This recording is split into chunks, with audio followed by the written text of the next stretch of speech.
सर्वप्रथम समय को नमस्कार दोस्तों।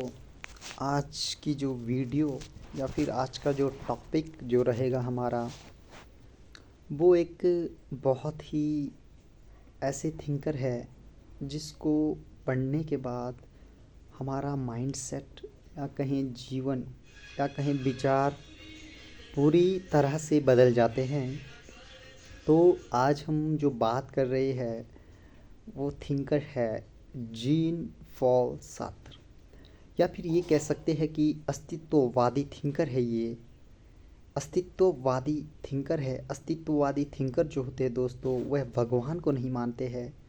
जिस तरह से हमारे सार्त्र हुए, कामू हुए, हाइडेगर हुए। हाँ, ऐसा माना जाता है कि हाइडेगर अस्तित्ववादी भी है, मगर वह बाइबल को पढ़ते थे। तो आज की जो बात है वो जीन पॉल सार्त्र के ऊपर है। सार्त्र से मैं बहुत प्रभावित रहा हूँ दोस्तों। सार्त्र की एक स्टेटमेंट है कि व्यक्ति हमेशा स्वतंत्र ही होता है। व्यक्ति हर चीज़ के लिए स्वयं जिम्मेवार है, खुद रिस्पॉन्सिबल है। वह कहते भी है, man is condemned to be free. व्यक्ति हमेशा स्वतंत्र ही है। अस्तित्ववादी जो थिंकर है वह यह मानते हैं कि व्यक्ति का हर कार्य जो है या फिर व्यक्ति का जो जीवन है वह प्री डिसाइडेड नहीं है। व्यक्ति अपने विचारों से, अपने निर्णयों से अपने जीवन का निर्माण करता है। जब हम कॉफ़ी पी रहे होते हैं तो वो हमारा ही निर्णय हो सकता है। हम उसी समय कॉफ़ी को फेंक भी सकते हैं, तो ये भी हमारा निर्णय है। तो यहाँ बात जो हो रही है दोस्तों अस्तित्ववादी थिंकर की, मगर 75% जो थीरीज़ है या फिर फिलोसफर्स है या फिर कहीं हिस्टोरियन है, वह मानते हैं कि नियतिवाद ही सब कुछ है।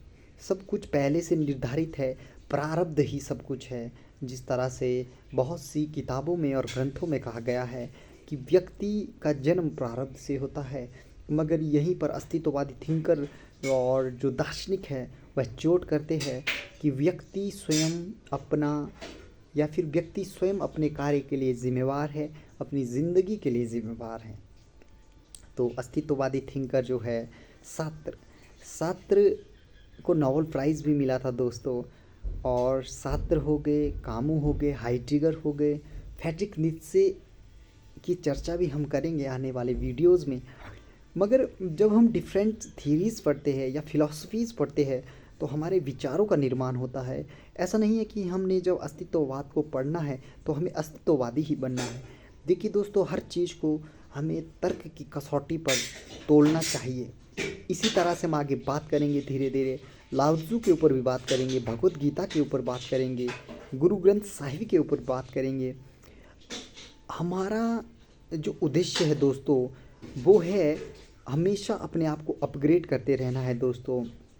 धीरे धीरे हम मेडिटेशन के ऊपर भी बात करेंगे, मगर एक समय आता है दोस्तों हमें सब चीज़ें छोड़नी पड़ती है, जैसा कि ताओ उपनिषद में कहा गया है। अभी हम बात करेंगे फ़िलहाल जो थिंकर जो है हमारे जीन पॉल सार्त्र। सार्त्र कहते हैं हमेशा व्यक्ति के पास दो विकल्प होते हैं। अगर हम दो विकल्प में से एक नहीं चुन रहे होते हैं तो भी हम कुछ ना कुछ चुन ही रहे होते हैं।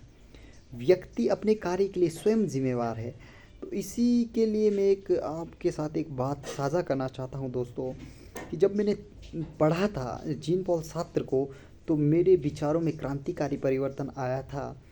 और जिस तरह से मैंने हाइडेगर को पढ़ा था, कामू को पढ़ा था, अल्बर्ट कामू को भी मैंने पढ़ा था। मगर आज हम बात कर रहे हैं जीन पॉल सार्त्र के ऊपर। और सार्त्र को जो है अस्तित्ववादी थिंकर माना जाता है। सार्त्र कहते हैं कि व्यक्ति का भाग्य कहें, किस्मत कहें, प्रारब्ध कहें, वो कुछ भी नहीं होता है। व्यक्ति स्वयं अपने निर्णयों से अपने जीवन का चुनाव करता है। ये टोपी मैंने पहनी है तो ये मेरा ही निर्णय है, ये कोई प्रारब्ध नहीं है। मगर बहुत सारे जो हमारे धर्म ग्रंथ है वो कहते हैं कि प्रारब्ध सब कुछ डिसाइड करता है। व्यक्ति उठता प्रारब्ध से है, व्यक्ति बैठता प्रारब्ध से है, व्यक्ति का जन्म प्रारब्ध से होता है। अमीर गरीब भी व्यक्ति अपने भाग्य के कारण ही होता है, किस्मत के कारण होता है। मगर यहीं पर जो अस्तित्ववादी जो थिंकर है, फिलॉसफीज़ है या फिर थीरीज़ है या फिर जो कि पुस्तकें हैं, वह कहते हैं कि सब कुछ व्यक्ति के हाथ में है।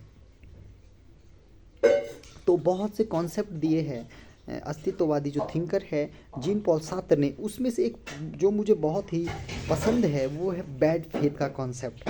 बैड फेथ में वह बताते हैं दोस्तों कि किस तरह से एक व्यक्ति बैड फेथ में जीता है। तो वो एक वेटर का उदाहरण देते हैं। जैसे जब हम जाते हैं होटल में तो वेटर होता है, तो वेटर किस तरह से हमारे लिए चाय लाता है, खाना लाता है, कैसे वह चलता है, कैसे वह उठता है, कैसे वह बैठता है और किस तरह से वह बातचीत करता है। देखा होगा दोस्तों, आप कभी ना कभी गए होंगे, वेटर नहीं तो होटलों में आप गए होंगे। जब हम कहीं जाते हैं होटलों में तो वहाँ पर जो सर्व करने वाले होते हैं वो किस तरह का बिहेव करते हैं। तो वो कहते हैं कि इसने अपने आप को बैड फेथ में ला दिया है, एक झूठे विश्वास में ला दिया। चाहे तो ये वेटर अपनी नौकरी आज ही छोड़कर कुछ और बन सकता है, फिलोसफर बन सकता है या फिर किसी नए काम धंधे की शुरुआत कर सकता है, मगर ये करना चाहे तो तभी होगा। और यहीं पर जो सार्त्र जो है, सार्त्र की जो स्टेटमेंट है दोस्तों वो मुझे बहुत प्रिय लगती है कि सार्त्र कहते हैं व्यक्ति सदा स्वतंत्र है, व्यक्ति अपने भाग्य का निर्माता है। एक पुस्तक मैंने लाइब्रेरी से लाई थी दोस्तों। वो पुस्तक थी जैसे बहुत ही, जिसको कह सकते हैं कि उसमें जो कोटेशन है वो भरी पड़ी थी। तो उसमें बहुत सी स्टेटमेंट थी, जैसे भाग्य के ऊपर है, प्रेम के ऊपर है, जीवन के ऊपर है। अलग अलग विद्वानों के अलग अलग विचार होते हैं। जब मैंने भाग्य के ऊपर स्टेटमेंट पढ़नी शुरू की तो वहाँ पर लिखा था महाभारत के अनुसार भाग्य के लिए ये बताया था, या फिर कामू ने ये कहा है, सार्त्र ने ये कहा है। मगर एक स्टेटमेंट वहाँ पर जीन पॉल सार्त्र की थी। सार्त्र कहते हैं व्यक्ति अपने भाग्य का निर्माता स्वयं है। कहने का मतलब ये है कि व्यक्ति के जीवन में जो कुछ भी होता है उसके लिए वह स्वतंत्र रहता है। हालांकि जहाँ तक मैं अपना थॉट कहूँ तो मुझे लगता है दोस्तों 80-20 का जो प्रिंसिपल है वो ज़्यादा बेस्ट रहेगा कि 80% चीज़ें हमारे हाथ में होती है और 20% चीज़ें हमारे हाथ में नहीं होती है, जिसे 80-20 प्रिंसिपल कहा जाता है। तो बहुत सी चीज़ें रूल करती है व्यक्ति के ऊपर। जैसे धर्मशास्त्रों ने कहा है कि व्यक्ति सदा गुलाम रहता है, व्यक्ति अपनी इंद्रियों का गुलाम है, व्यक्ति अपने मन का गुलाम है, व्यक्ति सोसाइटी का गुलाम है। मगर यहीं पर सार्त्र जैसे जो विचारक है, कामू जैसे विचारक है, हाइडिगर जैसे विचारक है, या फिर कई जिन्होंने सुपरमैन का कॉन्सेप्ट दिया था, फ्रेडरिक नीत्शे जो प्रोफेसर थे जर्मनी के, आई थिंक, और तो उन्होंने किस तरह से कहा है कि व्यक्ति स्वयं अपने भाग्य का निर्माता है। फ्रेडरिक नीत्शे ने तो ये तक कह दिया था दोस्तों कि भगवान मर चुका है। जब मैंने ये स्टेटमेंट पढ़ी तो मैं थोड़ा सा जिसे कह सकते हैं कि कंफ्यूज हो गया कि क्या कह रहा है, नीत्शे ने क्यों कहा भगवान मर चुका है। तो उसके पीछे मैंने जब ये पूरी फिलॉसफीज़ पढ़ी, स्टोरीज़ पढ़ी, बुक्स पढ़ी, तो ये कॉन्सेप्ट जो है क्लियर होता गया। देखिए दोस्तों, हमें धीरे धीरे विकास करना है, हर व्यक्ति विकास ही चाहता है। मगर किस तरह से सार्त्र ने भगवान को नकार दिया है और कहा भगवान को वह नकारते ही नहीं है। वह कहते हैं कि भगवान जैसी चीज़ होती ही नहीं है। व्यक्ति अपने भाग्य का निर्माण अपने निर्णयों से और अपने चयन से करता है। जब व्यक्ति कुछ चयन नहीं करता तो भी वह कहीं ना कहीं चयन ही कर रहा होता है। जब आप सोचते हैं मन में मैं कॉफ़ी पीऊँ चाय पीऊँ, तो आप जब ये दोनों चीज़ों को नकारते हैं तो आप पानी पी लेते हैं, ये भी आपका एक चयन है। अब आप कहेंगे नहीं ये नहीं हो सकता है, मगर आपको सार्त्र को पढ़ना पड़ेगा, सार्त्र की फिलॉसफीज़ को पढ़ना पड़ेगा, अस्तित्ववादी थिंकर को पढ़ना पड़ेगा। पढ़िए दोस्तों, अस्तित्ववादी थिंकर को पढ़िए, आप नियतिवादी थिंकर को पढ़िए, हिस्टोरियन को पढ़िए।